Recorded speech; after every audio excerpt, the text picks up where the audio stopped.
Šodien ar reisi no Frankfurtas Helsinkos Latvijas izlasē palīdzēt pasaules hokeja čempionātā ieradās Zemgus Girgensons. Kā pārlidojums? Diezgan normāli. Sanāca bišķi pagulēt arī, tā kā esmu diezgan atpūties. Kā tev pirmā sezona pieaugušo hokejā, ko tu kopumā vari teikt?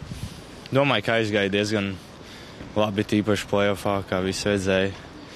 Bija daudz traumu un kāpumu un lejas, bet domāju, ka viss aizgāja diezgan labi.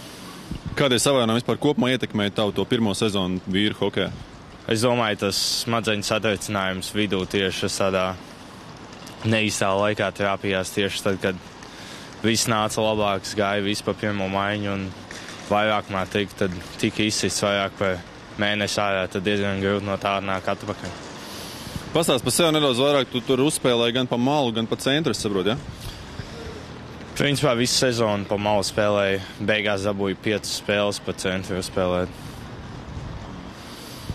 Ja treneris Nolans teiks, ka jāspēlē šovakar, jau būsi gatavs? Nezinu, tas, man liekas, jau izlēmts, ka nespēlēšu, bet domāju, ka tas būtu diezgan pasmaņi, tīpaši pret amerikāņiem, kuri spēlē fiziski. Kā tu kopumā vērtē savu fizisko formu šobrīd? Domāju, ka esmu diezgan labā formā. Esmu zaudējis diezgan svaru no sezonas, bet uz ledus to īstā nejūtu.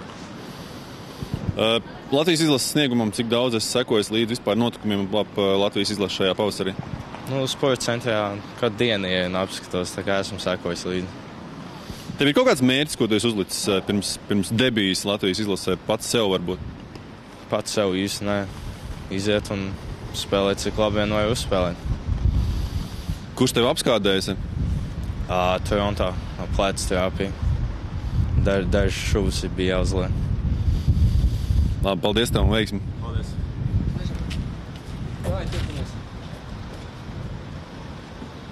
Zemgus izlases sastāvā pirmo spēli visdrīzāk aizdīs otrdien pret austriešiem.